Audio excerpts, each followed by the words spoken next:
1,50,00,000 টাকা কামিননামায় অপু বিশ্বাসকে বিয়ে করলেন অপু বিশ্বাসের দ্বিতীয় স্বামী। অপু বিশ্বাস বলেন, আমার বিয়ের কাবিননামার টাকা ফেরত দেওয়ার কোনো টেনশন নাই, আমি তাকে মাফ করে দিলাম, সে টোটালি ফ্রি। দ্বিতীয় স্বামীকে বিয়ে করার সময় প্রায় 1.5 কোটি টাকা কাবিন নিয়েছেন ঢালিউড কুইন অপু বিশ্বাস। একটা পর্যায়ে অপুকে প্রশ্ন করা হয় যে, আপনার দ্বিতীয় স্বামী কি শাকিব খানের চেয়েও বেশি ধনী? উত্তরে অপু বিশ্বাস বলেন, এখন আমি এত কিছু বলতে রাজি নই, কিন্তু এখন আমি যে ড্রেসটা পরে আছি সেই ড্রেসটি 1.5, অর্থাৎ 1,05,000 টাকা দিয়ে আমাকে গিফট করেছে আমার দ্বিতীয় স্বামী। আমার দ্বিতীয় স্বামী আমাকে রাতাস ফ্যাশনে সাজাতে চায়। অপুর মুখে তার দ্বিতীয় স্বামীর টাকার গরমের কথা শুনে আর চুপ রইলেন না মেগাস্টার শাকিব খান।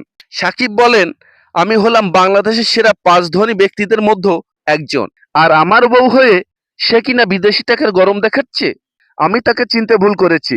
দর্শকদের একাংশের দাবি, অপু বিশ্বাস যাকেই বিয়ে করুক না কেন শাকিব খানের সাথে তার কোনো তুলনা চলে না। তো প্রিয় ভিউয়ার্স, শাকিব খানের টাকা বেশি নাকি অপুর দ্বিতীয় স্বামীর টাকা বেশি? জানলে কমেন্টে জানাতে ভুল করবেন না। ভালো থাকবেন, ধন্যবাদ।